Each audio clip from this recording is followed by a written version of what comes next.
오늘 홍명보의 황당한 취임 기자회견이 큰 충격을 주고 있습니다. 나는 나를 버렸다. 내 안에 내가 움직였다라는 명언으로 유명한 홍명보는 오늘도 놀라운 자복 주장을 쏟아냈습니다. 홍명보의 기자회견은 생중계로 방송되면서 축구 팬들은 유튜브 채널에서 실시간으로 많은 비난을 쏟아냈습니다. 이 짜고 치는 듯한 어이없는 질문으로 시간을 보낼 때에는 더 큰 분노가 쏟아졌습니다. 실시간으로 계속 올라온 비난 댓글에는 뼈 때리는 지적들이 있습니다. 홍명보, 30억의 인생을 팔았다. 듣기도 싫다. 사퇴하라. 내가 마지막으로 해야 할 일은 국가대표 감독직을 사임하는 것이다. 당신의 아무 말 대잔치 추합니다. 스스로 물러나라. 마지막 소임이 아니라 마지막 욕심이겠지? 팬들께 용서받는 길은 지금 당장 감독직 사퇴이다. 홍명보는 오늘 더 이상 밀릴 수 없는 취임 기자회견을 일단 변명과 억지 주장으로 밀어붙이자고 판단한 것으로 보입니다. 사퇴라는 책임 있는 표현은 단 하나도 하지 않고 나만이 할 수 있다는 주장만 쏟아냈습니다. 마지막으로 홍명보는 많은 분들의 지적과 따끔한 비판의 목소리를 전부 겸허히 받아들이겠다고 말했습니다. 물론 이 말에는 연봉 30억 원의 대표팀 감독직을 버려라라는 말은 제외하고라도 기자회견 내용은 쓸모있는 발언이 하나도 없었지만 오늘 회견으로 축구 팬들의 분노는 더 확실해졌습니다. 실시간으로 중계를 한 축구 유튜브 채널에는 엄청난 분노의 댓글이 쏟아졌습니다. 댓글에 드러난 비난과 반응은 한국 축구 팬들의 분노가 얼마나 구체적이고 날카로운지 정리될 정도입니다. 점점 탐욕스럽고 표독스러워 보입니다. 거기다 시건방져 보이고 진짜 진지하게 자신이 숭고한 희생자인 줄 아는 것 같아서 어이가 없습니다. 이 탐욕 덩어리가 그나마 국민들 4년마다 좀 즐기는 것에 소금 뿌리네. 그리고 매치할 때 이 탐욕 덩어리에게 야유와 시위 부탁드립니다. 입만 열면 절망이 쌓이는 홍명보. 이런 인간인 줄 몰랐다. 한국 축구를 위한 것이었다면 채용 비리를 수락하지 말았어야 했다. 이건 수사 대상이야. 홍명보야, 네가 아니면 한국 축구가 안 될 것 같냐? 이 오만한 인간아, 우린 실력 있는 감독을 원한다. 정말 21세기에 대놓고 채용 비리가 일어나는 현장을 전 국민이 다 봤는데 정작 채용자는 수아인이 희생이 하는 개소리나 짓고 있으니 참 한심하다. 특히 기자회견에 참석해서 질문을 한 기자들에 대한 비난도 상당히 많았습니다. 간단한 질문을 하고 홍명보의 횡설수설 답변과 주장을 듣고 넘어갔기 때문입니다. 홍명보의 말도 안 되는 답변에 누구 하나 재질문을 하거나 뼈 때리는 반박을 하지 않았다는 것입니다. 달순의 라이브는 영상 시작부터 박문성 해설위원이 홍명보에게 단 한 번도 제대로 따져 묻지 않는 기자들을 비난하는 발언부터 시작했습니다. 박문성 위원은 왜 기자들이 홍명보에게 당신이 행정을 잘하는 전무를 했는데 이게 공정합니까? 라고 왜 따져 묻지 않는지 분노했습니다.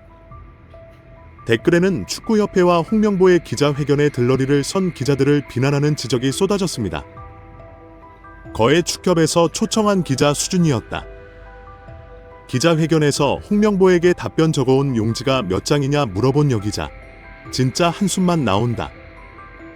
YTN 한 여기 기자가 홍명보에게 한 질문이 오늘 기자회견을 준비하면서 A4 용지 몇 장 준비해 왔느냐는 질문을 했습니다. 홍명보는 거기에 또 8장이다 라고 답변했습니다. 정말 이런 기자들이 축구협회의 비리를 취재한다고 들락날락했다는 것이 확인된 시간이었습니다. 홍명보는 오늘 기자회견을 시작하면서 여지없이 앞뒤 문장이 하나도 안 맞는 발언을 먼저 했습니다. 적어준 것을 읽어보겠다고 시작한 첫 마디부터 먼저 국어 공부부터 해라 라는 지적을 받을 정도였습니다. 제가 그동안 생각했던 것들을 평상시에는 제가 이야기를 했지만은 오늘은 조금 제가 적어왔습니다. 적어와서 제 마음을 좀 이렇게 읽겠습니다. 이렇게 적어왔다는 입장문 비슷한 원고의 내용은 몇 번이나 사과와 사죄를 했습니다. 국민들께 심려를 끼쳤다. 축구인 한 명으로서 사과드린다. 무거운 책임감을 느낀다. 팬분들에게 사과의 말씀을 드린다. 비판과 지적은 겸허히 받아들인다. 몇 번이나 사과를 한다며 일어나서 고개를 숙이기도 했습니다. 하지만 이어 한국 축구는 내가 발전시킬 수 있다라는 황당무계한 자복 주장을 쏟아내기 시작했습니다. 특히 이임생의 대화에서 큰 책임감을 느꼈고 개인적 욕심이 아닌 내가 할 수 있는 역할을 다 해보자는 생각을 가지게 되었다고 주장했습니다. 그동안 몇 번이나 나의 마지막 도전이다 라며 홍명보는 개인적인 욕심을 노골적으로 주장한 인물입니다. 갑자기 개인적 욕심이 아니라고 강조하는 것이 놀라울 정도입니다. 그동안 홍명보는 자신에게 2014년에 월드컵 감독직 실패를 만회할 수 있는 기회를 달라고 주장해왔습니다. 노골적으로 손흥민 등 황금 세대를 이용해서 명예회복을 하고 싶다는 것을 밝혀왔습니다. 유럽 출장을 떠나기 전 공항에서도 황당한 마지막 도전이라는 표현을 사용했습니다. 쏟아지는 비판에 대해 그는 지금은 대표팀을 어떻게 하면 강하고 좋은 팀으로 만들까 가장 중요하게 자리 잡고 있다. 많은 분들의 걱정은 충분히 이해하고 있다. 내 인생의 마지막 도전에 많은 분들이 응원해 주시면 감사하겠다라고 대답했습니다. 한국 축구 팬들이 그동안 강력하게 비난해왔던 홍명보의 개인적인 마지막 도전이라는 표현을 또 사용한 것입니다.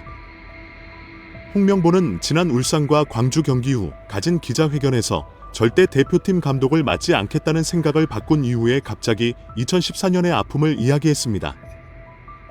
결국 개인적인 이유와 야욕을 공개적으로 드러내면서 자신의 한을 풀기 위해 대표팀 감독직을 수락했다는 식으로 말했습니다.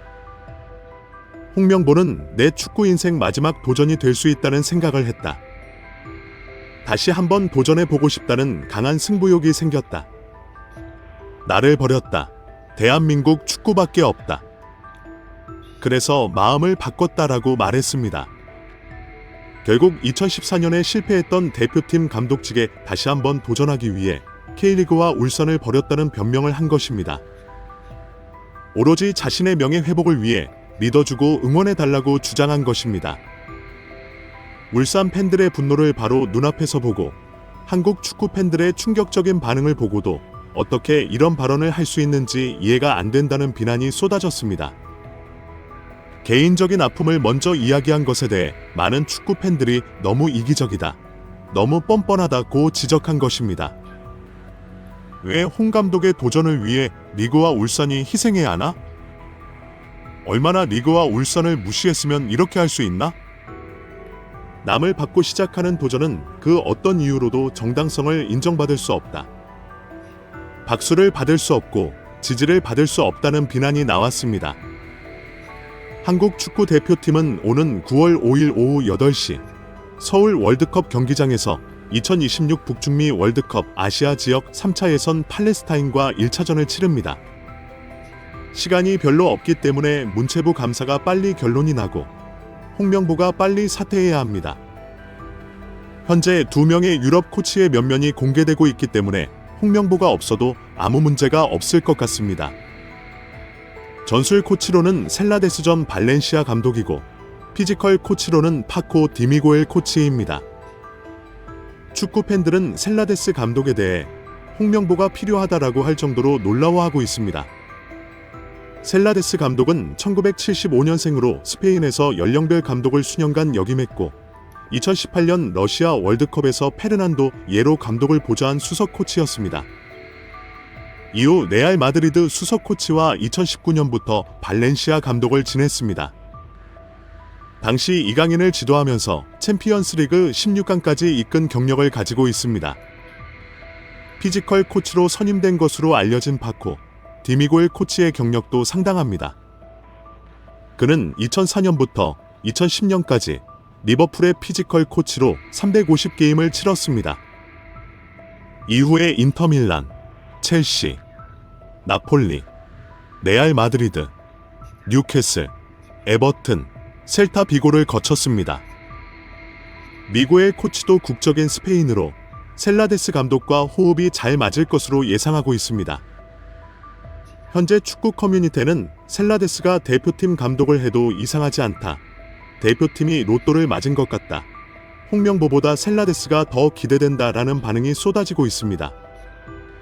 한국 축구는 홍명보가 없는 것이 더 희망적입니다. 홍명보는 진정한 자기 희생을 실천하면 됩니다. 다음, 오늘 축구협회가 아직 제정신을 못 차리고 있다는 사실이 확인된 충격적인 보도가 있었습니다. 축구 관계자가 한 매체와 인터뷰를 하면서 박주호, 박지성, 이영표에 관한 소문을 전한 것입니다. 축구계에서는 박주호가 자신이 잘 알고 있는 에이전트와 계속 접촉하며 자신이 지지하는 사람을 국가대표팀 감독으로 앉히려고 노력했다고 합니다. 그게 뜻대로 되지 않아서 폭로로 이어지게 되었다는 주장이 돌아다니고 있다고 했습니다. 결국 홍명보가 인터뷰에서 박주 커넥션이라는 단어를 사용한 것이 의도적인 평가와 마케팅, 발언이라는 사실이 확인된 것입니다. 홍명보가 박주호가 자신의 커넥션을 이용해 외국인 감독 선임에 많은 노력을 했다고 발언했을 때 언론에서는 홍명보가 단어를 잘못 사용했다고 분석했습니다. 커넥션은 매우 부정적인 표현이며 축구계에서는 보통 학연, 지연 등의 이해관계가 얽혀 있을 때 쓰는 단어이기 때문입니다. 홍명보가 후배인 박주호를 커넥션으로 비난하지 않았을 것이라고 보았지만 오늘 축구 관계자의 폭로로 홍명보와 축구협회가 박주호를 자신의 이익을 위해 에이전트 회사와 접촉하며 공작을 펼쳤다고 믿고 있다는 것이 확인되었습니다. 결국 이제 와서 돌아보면 홍명보의 커넥션 표현이 실수로 나온 것이 아니었습니다. 홍명보는 박주 의원의 충격적인 폭로에 대해 박주 커넥션 정도로 마무리해버렸습니다. 박 위원이 자신의 유튜브를 통해 폭로를 한 것에 대해 어떻게 생각하는지에 대한 질문을 받고 홍명보는 박주호가 자신의 커넥션을 이용하면서 많은 활동을 했다. 그런데 잘 안 되다 보니 비판을 한 것 같다. 이제는 그런 비판도 받아주어야 할 것 같다라고 말했습니다. 당시 홍명보가 박주의 발언에 대해 절대 긍정적으로 인식하지 않고 있다는 것은 확실하다고 평가했습니다. 커넥션 운운하는 것을 보면 유튜브 영상을 제대로 보지 않았다는 것이 드러났습니다. 박주호가 하려고 했던 것은 절차의 정당성 문제에 대한 것이었는데 이에 대한 언급도 없이 피해가려고 커넥션을 언급한 것 같습니다. 그리고 오늘 축구계의 인사들은 박주호가 자신의 이익을 위해 커넥션을 끌어당겼다고 비난했습니다. 결국 홍명보는 처음부터 박주호가 자기 장사를 하다가 안 되니까 폭로를 했다고 비난한 꼴이 되었습니다. 여러 축구 관계자들은 기자들을 만날 때마다 커넥션이라는 단어를 꺼내면서 박주호를 비난했다고 합니다. 발언 내용은 거의 판에 박은 듯이 똑같은 레퍼토리라는 것입니다. 박 위원은 제시마치, 후백 아모림, 바스코 세아브라 등을 국가대표팀 감독 후보군에 올렸으며 토마스 투엘 감독단에도 연락을 취했다고 전해집니다. 박 위원이 그들의 에이전시와 깊은 연관이 있는 것으로 알고 있다고 주장했습니다. 박 위원이 자기 사람을 국가대표팀 감독으로 앉히려고 했는데 그게 뜻대로 되지 않으면서 폭로로 이어졌다는 것입니다. 오늘 축구계 인사들의 비난은 더 충격적으로 박지성과 이영표를 겨냥했습니다. 박지성과 이영표에 대해서는 꽃길만 가려고 하는 비겁한 인간들이다라며 비난하고 다녔다고 합니다. 한 국가대표 출신 축구인은 현재 축구계에 돌아다니고 있는 이영표와 박지성에 대한 부정적인 인식을 털어놓았습니다. 그는 이영표와 박지성은 비겁한 사람들이다. KFA는 오래전부터 이영표와 박지성에게 손을 내밀었다. 이들은 한국 축구 역사의 한 획을 긋는 상징적인 인물들 아닌가? 하지만 저들은 카파서 한국 축구 발전을 위해 힘쓰기를 거부해왔다. 외부에서 축구계를 비판하는 등 편한 길만 걸어가고 있다. 지금은 후배들을 하나로 뭉치게 해서 나아가게 해도 모자랄 판에 갈등만 부추기고 있다. 저 사람들은 늘 자기들의 이해관계에 따라서 목소리를 내왔다. 한국 축구가 진정 어려울 때 안에서 문제를 해결하는 선배들을 향한 배려는 없다. 그게 참 아쉽다라고 말했습니다. 이런 말도 안 되는 비난을 축구계 인사들이 33호 모여서 뒷담화하면서 다닌다고 폭로되었습니다. 이회택 회장의 최악의 꼰대 같은 충고가 축구계에서 공공연하게 돌아다니고 있다는 것입니다. 결국 이런 말도 안 되는 인식을 가진 축구계의 꼰대 인사들이 박주호에 대한 법적 조치라는 협박까지 나온 것입니다. 이미 박주호가 추천한 제시 마치 감독의 선임 실패 과정은 뒤늦게 모두 폭로되었습니다. 축구협회가 처음부터 제시 마치 감독을 거부하려고 터무니없는 연봉 제시 등 무리한 면접을 했다는 것이 알려진 것입니다. 박주호는 일부 의원들 중에는 제시 마치 감독이 누군지 잘 모르는 사람들도 있었다고 주장했습니다. 제시 마치는 이미 해외 축구계에서 주목받고 있는 특별한 감독인데 감독 선임을 위해 모인 전력 강화 위원들이 나는 모른다 라는 행태를 보여준 것입니다. 박주호는 제시 마치와 연락을 해서 한국에 관심이 있다. 다른 곳도 있지만 나는 한국이 최우선이다 라는 의사까지 확인했습니다. 미국 국적인 제시 마치는 오스트리아의 시 레드불 잘츠부르크 감독직을 맡아 황희찬, 엘링 홀란, 미나미노 타쿠미를 키워냈습니다. 이렇게 황희찬의 감독이었고 유망한 감독으로 널리 알려진 인물인데도 전력 강화 위원들은 누군지 몰라라고 눈만 껌뻑거린 것입니다. 박주호의 추천으로 면접까지 진행되었지만 결국 축구협회는 제시 마치를 품지 못했습니다. 현재 알려진 바로는 터무니없는 연봉 제시와 매너 없는 면접으로 축구협회에서 제시 마치 감독을 걷어찬 것이라고 합니다. 이렇게 놓친 제시 마치는 미국에서 열리고 있는 코파 아메리카에서 캐나다 대표팀을 이끌고 첫 출전에서 돌풍을 일으켰습니다. 박주호는 제시 마치 감독을 추천했지만 연봉 등 여러 가지 문제로 최종 무산되면서 그 후로 다비트 바그너, 마르쿠스 돌, 우르스 피셔, 졸트 로우를 추천했습니다. 특히 졸트 로우의 경우 투엘에게 직접 부탁해서 자신은 쉬지만 자신 제외 투엘 사단 전부 한국 의향이 있다고 컨펌도 받았다고 합니다. 바이엘은 미넨의 전 감독인 투엘과 친한 박주호가 직접 연락하고 확인한 졸트 로우 코치까지 거부한 전력 강화 위원들이 있습니다. 해외 감독에 대해 아는 것이 하나도 없다 보니 회의 내내 국내 감독이 좋지 않으냐는 바람만 잡았던 것입니다. 박주호는 축협에서 우르스 피셔 감독을 거부한 것도 이해가 안 된다고 지적했습니다. 우르스 피셔의 연봉은 전성기 시절 150만 달러, 직전에는 300만 달러였고 때문에 충분히 협상 여지가 있었다는 것입니다. 우르스 피셔는 스위스 리그 2회 우승 이후 유니온 베를린에 부임했고 분데스리가 1위 독주와 분데스리가 올해의 감독상까지 받은 인물입니다. 지난 시즌 전반기에 연패로 경질되었고 유능한 감독이라는 평가입니다. 이제 보면 축구협회는 외국인 감독을 모조리 거부했던 것입니다. 최근 또 다른 전력 강화 위원은 결국 돈이 문제였다면서 황당한 외국인 감독 접촉 상황을 폭로했습니다. 실제로 대한축구협회가 외국인 지도자에게 지급할 수 있다고 공개한 연봉 가이드라인은 충격적이었다는 것입니다. 지난 3월 언론을 통해 알려진 최대의 금액은 30억 원 안팎이었지만 협회가 전력강화위원회에 통보한 금액은 20억 원도 되지 않는 수준이었다고 합니다. 폭로를 한 위원은 제시 마치 감독이 왜 실패했는지 이해가 안 된다고 말했습니다.